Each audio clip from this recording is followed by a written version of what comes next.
Hello दोस्तों, स्वागत है आप सबका आपके अपने यूट्यूब चैनल पर। आज हम लोग देखेंगे ये जो है आपको 17वां जो बीपीएससी हुआ था उसका री एग्ज़ाम हुआ था 4 तारीख को, 4 जनवरी 2025 को। तो उसका क्वेश्चन क्या कुछ रहा था वो देखेंगे और इसका जो है सारे क्वेश्चन का एनालिसिस थोड़ा थोड़ा करते जाएंगे, पूरा डिटेल में नहीं करेंगे क्योंकि क्वेश्चन की संख्या ज़्यादा है। तो जब प्रैक्टिस सेट चलेगा तो उसमें अपना लोग जो है इसको डिटेल में एनालिसिस भी करेंगे, प्रैक्टिस सेट को भी देखते हैं। लेकिन अभी जो एग्ज़ाम है वो रियल एग्ज़ाम, अभी जो एग्ज़ाम का पेपर है वो रियल एग्ज़ाम का पेपर है। तो इसको क्वेश्चन को देखेंगे कि ये किस लेवल का आया हुआ था एग्ज़ाम में। तो चलते हैं, देखते हैं, वीडियो स्टार्ट करते हैं। वीडियो स्टार्ट करने से पहले चैनल पर जो पहली बार आए हैं चैनल को सब्सक्राइब करके बेल आइकन को दबा लीजिए ताकि इस तरह के जो है नोटिफिकेशन जो है आपको आसानी से मिल जाए। और टेलीग्राम पे नहीं जुड़े हैं तो उस पर भी जुड़ सकते हैं, वहाँ आपको पीडीएफ देखने को मिल जाएगा। साथ ही कोई वैकेंसी अपडेट होती है तो मैं वहाँ अपडेट कर देता हूँ। तो देखते हैं आज का क्वेश्चन। पहला क्वेश्चन था आपको, जिलिल्लाह शब्द का प्रयोग सबसे पहले किसके द्वारा किया गया था।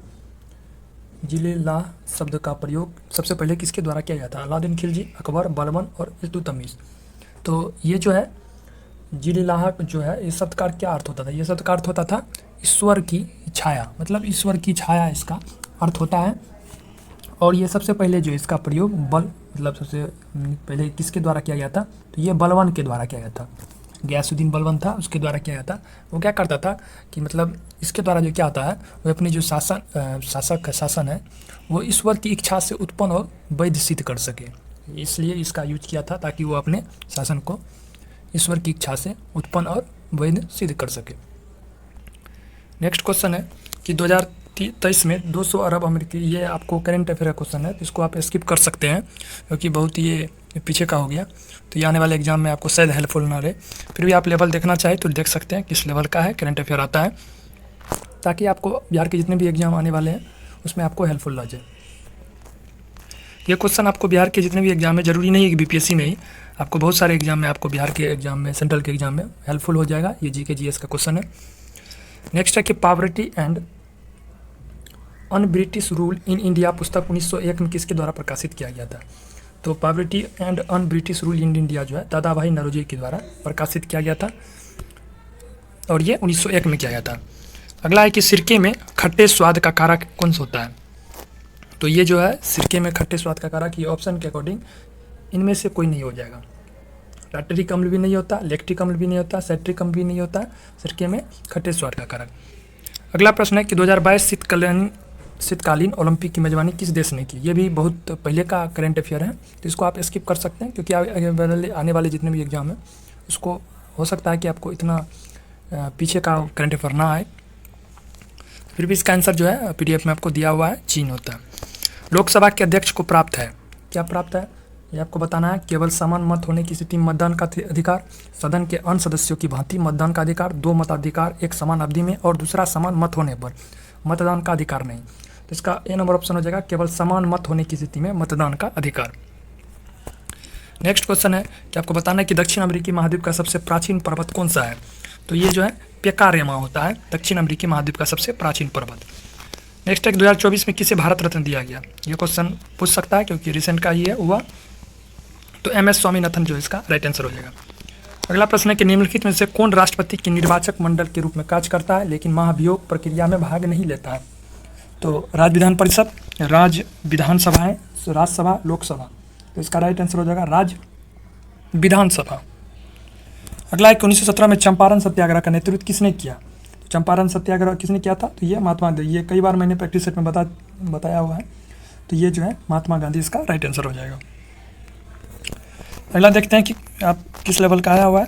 कलियां विशिष्ट रूप से पाई जाती है कहाँ पे, दोनों पत्तियों के आधार एवं शाखाओं के सिरों पे। दोनों पत्तियों के जो आधार है और शाखाओं के सिरों पे कलियां पाई जाती हैं। इशिहारा टेस्ट किससे संबंधित है, ये आपको बताना है। इशिहारा टेस्ट जो है अस्थि घनत्व, IQ, रंग अधता या हीमोग्लोबिन स्तर से। तो राइट आंसर हो जाएगा सी। अगला प्रश्न है कि बिरसा मुंडा विद्रोह कहाँ हुआ था। तो ये आपको बिरसा मुंडा जो है रांची में हुआ था।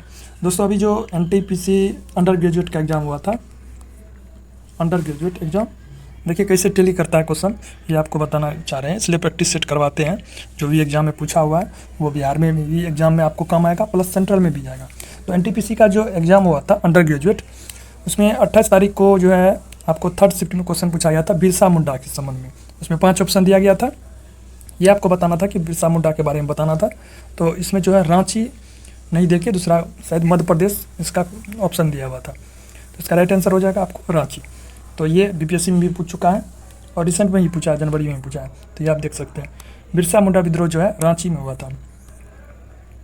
अगला प्रश्न है कि भारतीय संविधान का कौन सा अनुच्छेद आपातकाल की घोषणा से संबंधित है? तो अनुच्छेद 352, ये भी कई बार पूछ चुका है। नेक्स्ट है कि मध्य प्रदेश की सर्वाधिक लंबी सीमा किस राज्य के साथ है? तो उत्तर प्रदेश।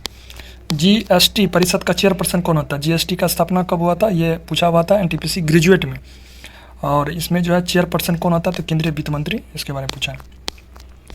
निम्नलिखित में से कौन सा राजकोषीय नीति का एक उपकरण है? तो ये जो है कर होता है। निम्नलिखित में से कौन सा राजकोषीय नीति का उपकरण है? तो ये कर है। तारीख ए फिरोज शाही किसके द्वारा लिखी गई थी? तो ये शम्स सिराज अफीम के द्वारा लिखी गई थी।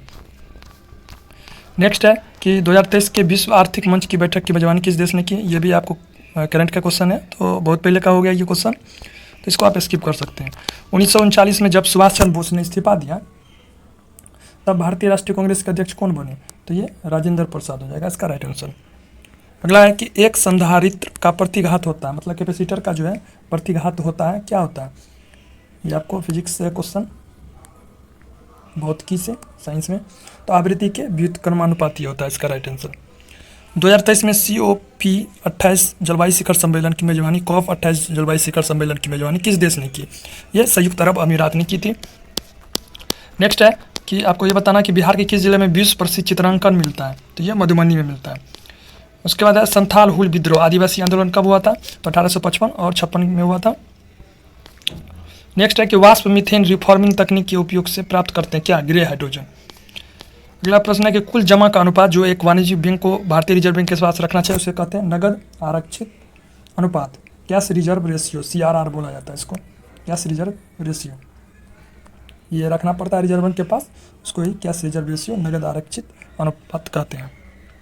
अगला है कि आपको कर्क रेखा किस राशि से होकर गुजरती है? ऑप्शन के अकॉर्डिंग आपको बताना है, या आप कमेंट बॉक्स में कमेंट करके बताइए कि कर्क रेखा कौन से राशि से होकर गुजरती है।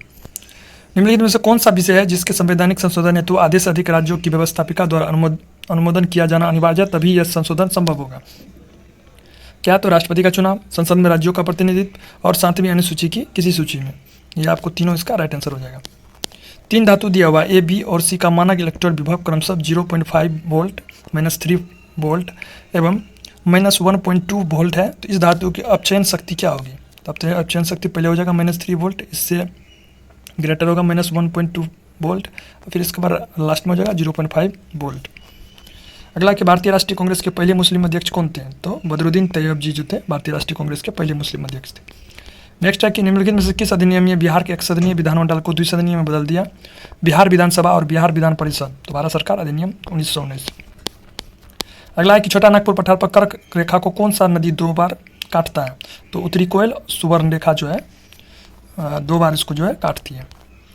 2019-20 में बिहार की GSDP में किसका 60.2% हिस्सा था? तो ये सेवा क्षेत्र का था। नेक्स्ट है एक पेड़ के तने में मृदा सतह से 1 मीटर दूरी पर एक कांटी ठोकी जाती है, 2 वर्ष बाद वह कांटी क्या रहेगा? उसी जगह पर रहेगा। अब ये बात है कि अगर आप 1 मीटर दूरी पर है तो 2 वर्ष के बाद भी वो अपना ये जो है स्पीड या वेलोसिटी जो है ये आपको नहीं, मतलब इसका इंक्रीज होगा, ये अपने जगह पे कांस्टेंट रहेगा ये। फिर इसके बाद ये जो है रीजनिंग का क्वेश्चन है। अगला प्रश्न है कि आपको बताना है बिहार के किस जिले में मक्का का उत्पादन सर्वाधिक होता है? तो ये मुजफ्फरपुर में होता है। व्यक्ति जो भारत का राष्ट्रपति, अमेरिका, चीन, टर्की और थाईलैंड के राजदूत रहने के साथ साथ जवाहरलाल नेहरू यूनिवर्सिटी के कुलपति भी रह चुके हैं, तो ये KR नारायण थे जो कि JNU के यूनिवर्सिटी के जो कुलपति भी रहे थे और साथ ही साथ जो है अमेरिका, चीन, टर्की और थाईलैंड के राजदूत भी रहे थे। अगला है कि साइटोप्लास्ट के अंदर प्रकाश संश्लेषण की अंधेरी अभिक्रिया का वास्तविक स्थल होता है कहाँ? स्ट्रोमा। उसके बाद नेक्स्ट है कि वनस्पति तेल को वनस्पति घी में हाइड्रोजनीकरण हेतु उपयोग में आने वाला उत्प्रेरक है NI। फिर इसके बाद ये सुमेलित करना है आपको। कुंवर सिंह जगदीशपुर से रिलेटेड है, हजरत महल जो है लखनऊ से है, खान बहादुर जो है बरेली से है और मौलवी अहमदुल्ला जो है फैजाबाद से है। नेक्स्ट है निम्न में से कौन सा इलेक्ट्रोफाइल नहीं है? तो Na+ जो है इलेक्ट्रोफाइल नहीं है, बाकी Bf3- H+ जो है ये सारी जो इलेक्ट्रोफाइल है। नेक्स्ट है किस वायसराय ने भारत में औपनिवेशिक आर्थिक संरचना का विमुद्रीकरण किया? तो मेयो।